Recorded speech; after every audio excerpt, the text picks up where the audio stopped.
Hello नमस्कार दोस्तों। आज मैं एक बार फिर से आप सभी के बीच उपस्थित हूँ और मैंने बीपीएससी 4.0 के लिए वीडियो बनाया है नंबर सिस्टम पर, संख्या पद्धति पर, क्योंकि बहुत सारे सवाल देखा गया है बीपीएससी में जो पूछा जाता है बीपीएससी टीचर के लिए कि वो कहीं ना कहीं संख्या पद्धति से संबंधित जरूर रहते हैं। इसलिए मैंने सोचा कि संख्या पद्धति पर जरूर वीडियो बनाया जाए और मैंने सभी का कलेक्शन एक जगह कर लिया है, क्योंकि इससे रिलेटेड जो भी ऑब्जेक्टिव बनेगा हम उसको लिख के भी समझा देंगे आप लोगों को। तो देखिए, संख्या पद्धति इसको इंग्लिश में बोलते हैं नंबर सिस्टम, और पहला है प्राकृतिक संख्याएं, इसको इंग्लिश में बोलते हैं नेचुरल नंबर्स। इसका तो आप लोग को मालूम होगा कि गिनती की संख्या को हम लोग प्राकृतिक संख्याएं बोलते हैं। जैसे है एग्जाम्पल के लिए 1 2 3 4 5 डॉट डॉट इस तरह से है।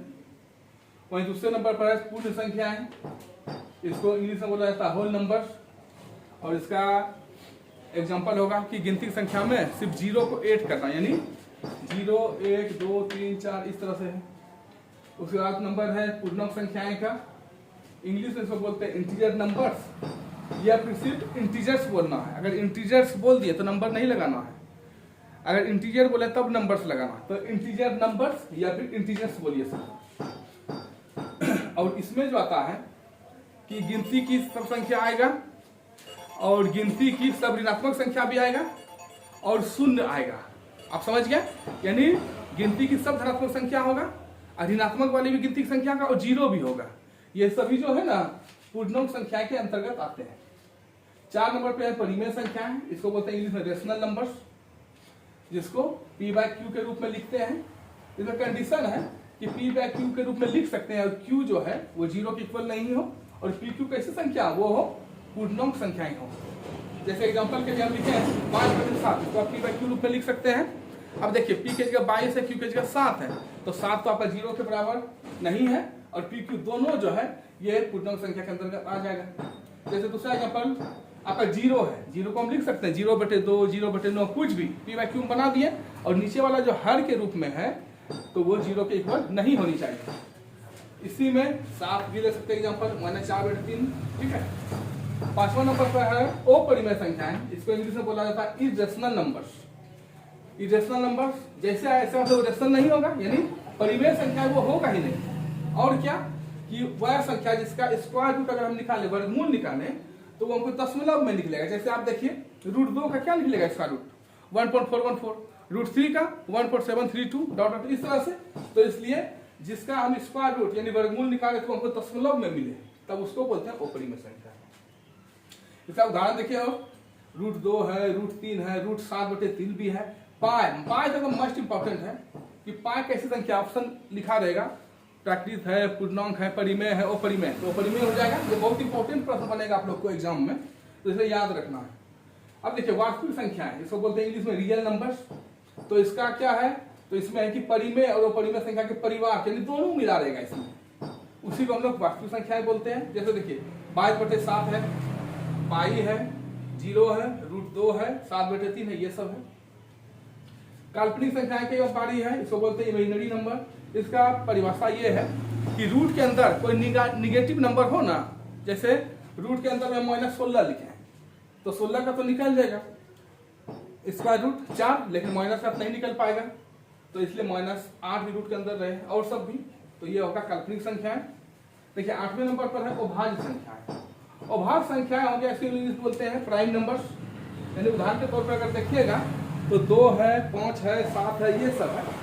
तो अभाज्य संख्याएं का मतलब आप लोग सीखेंगे कि अभाज्य संख्याएं वैसी संख्या जिसमें केवल अपने से भाग लगे और 1 से लगे और किसी से भी नहीं लगे। जैसे आप देखिए 2 में 2 से भाग लगेगा और 1 से लगेगा और किसी से नहीं लगेगा। 3 में 3 से भाग लगेगा, 1 से लगेगा और किसी से नहीं लगेगा। 5 में भी उसी तरह, 7 में भी उसी तरह। अब 9 नहीं होगा, कहीं 9 में अपने से भाग लग रहा है, 1 से लग रहा है, लेकिन उसके अलावा 3 से भी लग जाता है, इसलिए 9 नहीं होगा। जैसे उसके बाद 11 हो सकता है, 13 हो सकता है, ये सभी है आपका अभाज्य संख्या है। अब देखिए 9वें नंबर पर है भाज्य संख्याएं, इसको इंग्लिश में बोलते हैं कंपोजिट नंबर्स। भाज्य का अर्थ हो गया जिसमें अपने से भाग लगे और 1 से भाग लगे, लेकिन उसके अलावा कम से कम एक और संख्या से भाग अगर लग जाए ना, उसको बोलते हैं भाज्य संख्या। जैसे 4 को आप देखिए, 4 में अपने से 4 से भाग लगा, 1 से लगा, उसके अलावा देखिए 2 से भी लग रहा है ना। जैसे आप 8 को देखिए, अपने से लग रहा है 8 से लग रहा है, 1 से लग रहा है, उसके बाद 2 से भी लग रहा है, 4 से भी लग रहा है, इसलिए भाज्य संख्या 20 में भी उसी तरह है कि अपने से लग रहा है, 1 से लग रहा है, उसके अलावा 2 से लग रहा है, 4 से लग रहा है, 5 से लग रहा है, 10 से लग रहा है, ये सब, इसीलिए ये सब भाज्य संख्या की श्रेणी में है। अब देखिए 10वें नंबर पर है 100 अभाज्य संख्याएं। 100 अभाज्य संख्या मतलब अभाज्य भी है, सब भी है, साथ साथ। इसका मतलब देखिए इंग्लिश में इसको बोलते हैं टॉप प्राइम नंबर। जैसे एग्जाम्पल जैसे देखिएगा 7 और 10 हम लिए हैं, तो 7 और 10 में कुछ कॉमन है, एक के अलावे कुछ भी कॉमन नहीं होगा, इसलिए ये सब अभाज्य संख्या। जैसे दूसरा एग्जाम्पल लिया है 16 और 49 को, 16 को आप लिखिएगा 2 गुना 2 गुना 2 गुना 2 4 बार, और 49 को लिखिएगा 7 गुना 7। बोलिए कुछ कॉमन है? नहीं है, एक तो सब में कॉमन रहता है, इसलिए कुछ भी कॉमन नहीं होगा, सिर्फ एक को छोड़ के। तो ये सब 100 अभाज्य संख्या की श्रेणी में आ गया। अब देखिए जैसे सम संख्या आप लोग पढ़े होंगे बचपन से ही कि जिसमें 2 से पूरा भाग लगे वो सम संख्या होता है, लेकिन हम उससे थोड़ा सा और इंक्लूड किए हैं। देखिए क्या किए इंक्लूड, कि सम संख्या वो संख्याएं होते हैं जिसमें 2 से भाग लगे, तो सिर्फ आप धनात्मक समझे 2 4 6 8, लेकिन -2 के बारे में थोड़ा सोचिए। -2 है तो -2 में क्या 2 से भाग लग रहा है क्या पूरा -1 बार में, -4 में भाग लग रहा है 2 से पूरा -2 बार में, -6 में 2 से पूरा भाग लग रहा है -3 बार में लग रहा है। इसका मतलब सम संख्या भी देखिए धनात्मक भी हो सकते हैं और ऋणात्मक वाले भी हो सकते हैं। अब देखिए शून्य का बात आया, शून्य भी एक सम संख्या की श्रेणी में आते हैं, इसलिए याद रखिएगा इंपॉर्टेंट है ये कि 0 विजन एक इवन नंबर है। तो सम संख्याएं क्लियर होगी आप लोग का। अब देखिए विषम संख्याएं हैं, ओड नंबर्स, यानी जैसे आप लोग सम संख्या उसका अपोजिट समझते थे कि जिसमें 2 से पूरा भाग नहीं लगे, जैसे हम लोग याद रखते थे पहले कि 1 3 5 7 ये सब है, लेकिन ऋणात्मक भी विषम संख्या हो सकते हैं ना, तो -1 -3 -5 ये सब है, याद रखना अच्छी तरह से। अब देखिए 13वें नंबर पर है भिन्न संख्याएं। भिन्न संख्याएं क्या है कि जैसे आप देखें हम क्या लिखे हैं, 1/2 लिखे हैं, 4/7 लिखे हैं, 7/5 लिखे हैं, एक्सेट्रा। देखिए भिन्न और परिमेय में बहुत कंफ्यूजन रहता है, परिमेय संख्याएं में और आपको भिन्न संख्याएं में। आप देखिएगा थोड़ा सा, आप 2 को देखिएगा, 2 को आप 2/1 लिख दिए, ये परिमेय बन गया, लेकिन 2/1 भिन्न नहीं होगा। क्या है कि भिन्न का कंडीशन ये है कि उसमें जैसे a/b के फॉर्म में लिखा रहता है अंश व हर के फॉर्म में, तो हर कभी भी 1 नहीं होता है, और अंश और हर में कुछ कॉमन फैक्टर नहीं, ये सब कंडीशन है भिन्न का, ठीक है। तो इसीलिए यहाँ कंडीशन बन जाता है कि जितने भी परिमेय संख्याएं हैं वो सभी जरूरी नहीं भिन्न होगा, लेकिन हाँ जितने भी भिन्न है वो परिमेय हो जाएगा, इसलिए ये सब ऑब्जेक्टिव एकदम माइंड में सेट रखना है। अब देखिए 14 नंबर पर लिखा है मूल संख्या, इसको बोलते हैं ओरिजिनल नंबर। कहने का मतलब ये हो गया मूल, मतलब जहां से उत्पत्ति होगा एक तरह से, यानी कोई भी संख्या बनेगा तो इसके बिना नहीं बन सकता है। तो 0 1 2 3 4 5 6 7 8 9 है, ठीक है।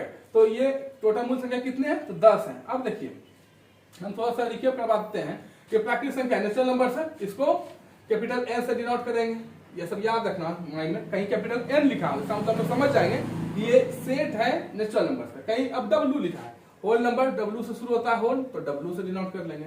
पूर्णांक संख्या है, इसको इंग्लिश में बोलते हैं इंटीजर, तो I से भी लिखा जा सकता है और Z से भी लिखा जा सकता है, ये सब माइंड में सेट रखेंगे हम लोग, ठीक है।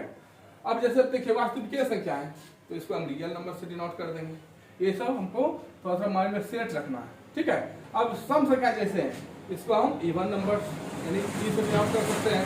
अब ओड संख्या है, ओड नंबर से विषम संख्या है, इसको हम ओड से डिनोट करते हैं, ये सब माइंड में सेट रखना हम लोग को, ठीक है, ताकि इससे रिलेटेड सवाल बन सकता है। अब देखिए हम जैसे आप सबके सामने बोल सकते हैं क्या सभी प्राकृतिक संख्या पूर्ण संख्या हो सकते हैं, देख लीजिए सामने में है प्राकृतिक संख्या 1 से लेके अनंत तक है मान लीजिए, तो इसके अंदर तो आ ही गया ना, तो यानी क्या निकला, इसका मतलब कि सभी प्राकृतिक संख्या पूर्ण संख्या हो सकते हैं। लेकिन देखिए इसका उल्टा, क्या सभी पूर्ण संख्या प्राकृतिक बन सकते हैं, नहीं, यहां से तो बन गया 1 2 3 4 सब ये आ जाएगा, लेकिन 0 आता उसके अंदर नहीं आता, तो इसलिए क्या आ गया, सभी पूर्ण संख्या प्राकृतिक नहीं सकते। अब आप समझिएगा कि जितने भी परिमेय संख्या है क्या वो वास्तविक संख्याएं हो सकते हैं, क्या ये हम लिखे हैं ऑब्जेक्टिव में, देखिए परिमेय प्लस वो परिमेय संख्या परिवार, तो इसके अंदर तो परिमेय होगा ही, लेकिन जितने भी वास्तविक संख्या है वो परिमेय नहीं हो सकते, क्या इसमें वो परिमेय भी होता है।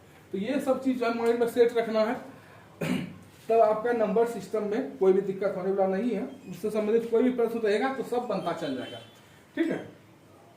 तो हम मोटे मोटे तौर पे हम एक ऐसे रिकेप करवा दिए हैं कि अगर नंबर सिस्टम से संबंधित प्रश्न पूछे जाएंगे तो कोई भी दिक्कत नहीं होनी चाहिए। तो आप लोग ये सबको एकदम माइंड में शेयर करके रखेंगे फिर देखिए इससे संबंधित अगर जैसे है कि एलसीएम में सब शुरू करें या कोई भी चैप्टर होगा तो फिर ये सब जो है ना अच्छा, जैसे आप मान लीजिए सिंपल समझिएगा, इससे संबंधित ऑब्जेक्टिव जैसे पूछ ले कि आप बताइए कि सबसे छोटा अभाज्य संख्या क्या हो सकता है, तो इसका आंसर क्या निकलेगा? अभाज्य संख्या आप देखिए क्या है, 2 है, ये आंसर सही हो जाएगा। 2 निकला सबसे छोटा अभाज्य संख्या। अब देखिए इसी पर केवल एकमात्र अभाज्य संख्या वैसा बताइए जो कि सम हो, तो वो भी केवल क्या निकल रहा है आंसर 2 ही निकल रहा है। सम संख्या हो और अभाज्य हो केवल एक ही है, वो केवल 2 है। अब अभी देखिए सबसे छोटा विषम अभाज्य संख्या क्या होगा, आप देखिए यहाँ 3 है, सबसे छोटा है और विषम हो, इससे आगे विषम ही है लेकिन सबसे छोटा तो 3 ही है, तो 3 हो गया। तो इस तरह के प्रश्न अगर आपसे पूछे जाएंगे तो ये सब नहीं छूटेगा, मैं जैसा उम्मीद कर रहा हूँ। क्या है, अगर नंबर सिस्टम को अच्छा समझ लिए तो आप लोग को बीपीएससी 4.0 जो एग्जाम आने वाली है आगे, ठीक है, तो उसमें आप लोग को दिक्कत नहीं होगा। क्या इससे संबंधित जरूर प्रश्न पूछे जाएंगे। अब देखिए दूसरा जैसे कुछ ले रहे थे एग्जाम्पल के तौर पे, आप बताइए कि 2 सम संख्या है तो उसको हम योग करें तो क्या मिलेगा आपको? जैसे 2 सम संख्या कुछ भी आप चुन सकते हैं, इससे कुछ भी चुन लीजिए, जैसे -6 ही चुन लीजिए और 2 ही चुन लीजिए, इसको जोड़िएगा तो आंसर निकलेगा -4, तो -4 फिर आपका सम ही हो गया। जैसे आप 2 ही चुने फिर दूसरा 4 चुन लीजिए, 2 और 4 को जोड़िए 6 मिला, ये भी सम है, तो कॉन्सेप्ट एक बना कि 2 सम संख्याओं का योग सम ही होता है। ठीक है, आगे अब इसमें से कि पूर्णांक संख्या वाला जैसे आप देखिए पूर्णांक संख्या है, बीच बीच से हम कुछ कुछ चुन के सोचते थोड़ा सा आप लोग को जो है ना क्लियर कर दें। जैसे आप देखिए इसमें पूछेगा कि सबसे छोटा पूर्णांक संख्या क्या होगा, आप लोग बता पाइएगा? संभव नहीं है। क्या आप देखिए सबसे छोटा निगेटिव जितना हो जाएगा उतना छोटा होते चल जाएगा, -3 -4 इस तरह और आगे बढ़ेगा आगे, तो इसका कोई लिमिटेशन नहीं है। तो इसका आंसर होगा कि इसको हम ज्ञात नहीं कर सकते, या इनमें से जैसा ऑप्शन देगा उसके सब चुन लीजिएगा, इनमें से कोई नहीं, जो लिखा होगा आपको जैसे पूछ लेगा सबसे बड़ी प्राकृतिक संख्या क्या होगा, तब बता पाइएगा। अब जहां तक लिखे कभी खान ना, कोई बोलेगा 100, कोई उसके आगे लिख देगा 1000, कोई उसके आगे 1 लाख, कोई उसके आगे 10 लाख। तो इससे क्या पता चल रहा है कि प्राकृतिक संख्या लिखिएगा लिखते ही चल जाएगा, जीवन खत्म हो जाएगा, लिखते रह जाइएगा, खत्म नहीं होने वाला। तो इससे क्या निकलेगा आंसर कि इसमें से इन्फिनिटी बोल दीजिए, चलते जा रहे आगे। ठीक है, कोई भी संख्या जैसे आप देखिए जैसे इससे रिलेटेड इंपॉर्टेंट ऑब्जेक्टिव पूछ सकते हैं, परिमेय संख्याएं से, ये 2 परिमेय संख्या है, ठीक है, और उसके बीच में कितने परिमेय संख्या हो सकते हैं, ये ऑब्जेक्टिव बहुत इंपॉर्टेंट है। ये बोर्ड एग्जाम के लिए भी इंपॉर्टेंट है, कंपटीशन के लिए भी इंपॉर्टेंट है, सब जगह एक क्वेश्चन इंपॉर्टेंट आता है। ठीक है, तो देखिए 2 परिमेय संख्या जैसे आप निकालते हैं, जैसे हम 2 ही लिखे हैं, जैसे हम 2 ही लिखे हैं और दूसरा हम लिख दिए हैं 4 लिख दिए, इसके बीच परिमेय संख्या क्या होगा? तो आप देखो 3 तुरंत बोल दीजिएगा, लेकिन हम बोलते हैं 2 और 3 के बीच लिखे थे लाखों अरबों अनगिनत है, 2.1 बोल सकते हैं, तो 2.1 को 21/10 लिख दीजिएगा, 2.2 है, 2.3 है, बहुत सारे हैं। इसका ये इंपॉर्टेंट ऑब्जेक्टिव निकलेगा कि 2 परिमेय संख्याओं के बीच कितने परिमेय संख्या हो सकते हैं, तो इसका आंसर हो जाएगा इन्फिनिटी। याद रखना आप लोग को अच्छी तरह से, 2 परिमेय संख्या के बीच अनगिनत परिमेय संख्या हो सकते हैं। अब देखिए जैसे वो परिमेय संख्या से संबंधित ऑब्जेक्टिव पूछ सकते हैं, 2 परिमेय संख्याएं हो, ठीक है, और उसको आप जोड़ दीजिए तो आपको क्या मिलेगा? तो अपरिमेय ही मिलेगा। 2 अपरिमेय संख्या उसको आप घटा दिए तो क्या मिलेगा? अपरिमेय ही मिलेगा। तो ये सब ऑब्जेक्टिव बहुत इंपॉर्टेंट है एग्जाम की दृष्टि से, तो आप लोग इसको जो है ना अच्छी तरह से समझ के माइंड में सेट करें, क्योंकि देखिए याद रखना आसान नहीं है। आप सोचिएगा सारा कलेक्शन हम करके याद रख लेंगे, संभव नहीं। हम लोग समझने का कोशिश करेंगे। मैथमेटिक्स ऐसा सब्जेक्ट है जिसको आप सब याद नहीं रख पाइएगा, ठीक है, उसको हम लोग प्रैक्टिकल करते हैं, उससे संबंधित प्रश्न बनाते हैं, थ्योरी समझते, तब जो हमको एग्जाम में मदद करेगा, ठीक है। इसलिए ये सभी चीज़ों को अच्छी तरह से याद रखना है, तभी हमको आने वाले समय में जो बीपीएससी 4.0 का एग्जाम होगा उसमें हमको इससे संबंधित प्रश्न देखने को मिल सकता है, ठीक है। तो हम अगला वीडियो अब जो है ना एलसीएम एचसीएफ से संबंधित बनाने वाले हैं। तो एलसीएम एचसीएफ से संबंधित आप देखिएगा प्रश्न ना, तो हम लोग सिंपल चीज सीखे हैं कि एलसीएम एचसीएफ फैक्टर करके जो कॉमन होता है उसमें निकाल लेते हैं, एचसीएफ होता है, फिर जो कॉमन नहीं है उसको उसी मल्टीप्लाई कर देते हैं तो एलसीएम बन जाता है। एचसीएफ तो कॉमन वाला हो गया, और एलसीएम जो है तो जो कॉमन है उसको भी लिखते हैं, उसके बाद जो बचता है उसको भी लिख देते हैं, और उससे भी संबंधित थोड़ा हट के हम थ्योरी उसमें देंगे तो आपको और भी ज़्यादा सहूलियत होगा आगे आने वाले प्रश्नों में। तो आज हम संख्या पद्धति के बारे में बताएं, आप लोग जरूर कमेंट कीजिएगा कि कैसा लगा, ठीक है। तो हम उससे हमको जो है ना एक अंदर से पुनर्बलन मिलता है कि हम इससे संबंधित और अच्छे तरह से वीडियो बनाते रहें, जो कि आप लोग को एग्जाम में मदद जरूर मिलेगा। इसलिए धन्यवाद।